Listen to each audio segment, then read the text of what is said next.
राधे राधे दोस्तों, जय श्री कृष्णा। आप सभी मित्रों का एक बार फिर से स्वागत है राधे कृष्ण यूट्यूब चैनल में। बरसाने में एक संत किशोरी जी का बहुत भजन करते थे और रोज ऊपर दर्शन करने जाते थे। राधा रानी के महल में बड़ी निष्ठा, बड़ी श्रद्धा थी किशोरी जी के चरणों में उन संत की। एक बार उन्होंने देखा कि भक्त राधा रानी को बरसाने मंदिर में पोशाक अर्पित कर रहे थे। उन महात्मा जी के मन में भाव आया कि मैंने आज तक किशोरी जी को कुछ भी नहीं चढ़ाया और लोग आ रहे हैं तो कोई फूल चढ़ाता है, कोई भोग लगाता है, कोई पोशाक पहनाता है और मैंने कुछ भी नहीं दिया। अरे मैं कैसा भक्त हूँ।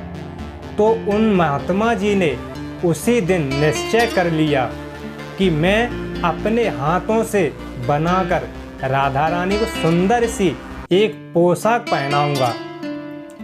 ये सोचकर उसी दिन से वो महात्मा जी तैयारी में लग गए और बहुत सुंदर, बहुत प्यारी सी एक पोशाक बनाई। पोशाक तैयार होने में करीबन 1 महीना लगा। कपड़ा लेकर आए, अपने हाथों से गोटा लगाया और बहुत प्यारी पोशाक बना ली। पोशाक जब तैयार हो गई तो वो पोशाक अब लेकर ऊपर किशोरी जी के चरणों में अर्पित करने जा ही रहे थे। बरसाने की जो सीढ़ियां हैं काफ़ी ऊंची हैं, तो वो महात्मा जी ऊपर चढ़कर जा रहे थे। अभी महात्मा आधी सीढ़ियों तक ही पहुँचे होंगे कि तभी बरसाने की एक छोटी सी लड़की उस महात्मा जी को बोलती है कि बाबा जी, ये कहाँ ले जा रहे हो आप? आपके हाथ में ये क्या है? वो महात्मा जी बोले कि लाली, ये मैं किशोरी जी के लिए पोशाक बना के उनको पहनाने के लिए ले जा रहा हूँ। वो लड़की बोली, अरे बाबा, राधा रानी पे तो बहुत सारी पोशाक हैं, तो ये पोशाक आप मेरे को दे दो ना। महात्मा जी बोले कि बेटी, तुझे मैं दूसरी बाजार से दिलवा दूंगा, ये तो मैं अपने हाथ से बनाकर राधा रानी के लिए लेकर जा रहा हूँ। लेकिन उस छोटी सी बालिका ने उस महात्मा का दुपट्टा पकड़ लिया। बाबा, ये मेरे को दे दो। पर संत भी जिद करने लगे कि दूसरी दिलाऊंगा, ये नहीं दूंगा। लेकिन वो बच्ची भी इतनी तेज थी कि संत के हाथ से छुड़ाकर वो पोशाक ले भागी। महात्मा जी बहुत दुखी हो गए। बूढ़े महात्मा जी अब कहाँ ढूंढें उसको।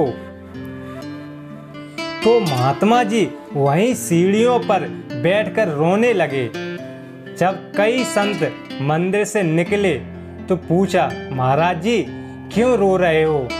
तो सारी बात महात्मा जी ने बताई कि जैसे तैसे तो बुढ़ापे में इतना परिश्रम करके ये पोशाक बनाकर लाया था, राधा रानी को पहना था, पर उससे पहले ही एक छोटी सी लाली लेकर भाग गई। तो क्या करूं मैं अब? बाकी संत बोले, अरे अब गई तो गई, कोई बात नहीं, अब कब तक रोते रहोगे? चलो ऊपर दर्शन कर लो। रोना बंद हुआ, लेकिन मन खराब था क्योंकि कामना पूरी नहीं हुई।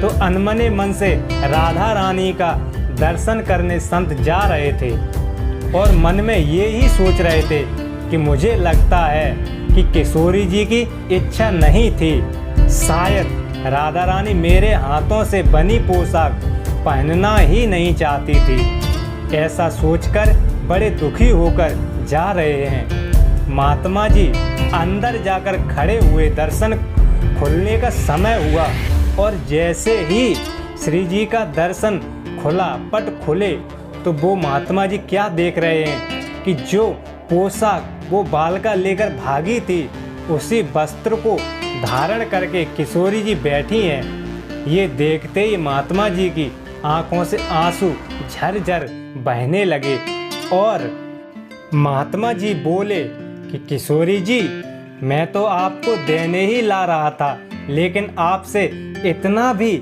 सब्र नहीं हुआ, मेरे से छीन कर भागी आप तो। अब किशोरी जी ने कहा, बाबा जी ये केवल वस्त्र नहीं है, ये केवल पोशाक नहीं है, या में तो तेरो प्रेम छुपो है, और मैं प्रेम को पाने के लिए तो दौड़ना ही पड़ता है, भागना ही पड़ता है। हमारी राधा रानी ऐसी प्रेम की प्रतिमूर्ति हैं, प्रेम की अद्भुत परिभाषा हैं। श्री किशोरी जी के चरणों में बोलिए बरसाने वाली की जय। मित्रों, वीडियो पसंद आया हो तो वीडियो को लाइक, चैनल को सब्सक्राइब जरूर कर लें। हम आपके लिए इसी प्रकार के धार्मिक ग्रंथों की कथा लाते रहेंगे दोस्तों। धन्यवाद। जय श्री कृष्ण, जय श्री राधे।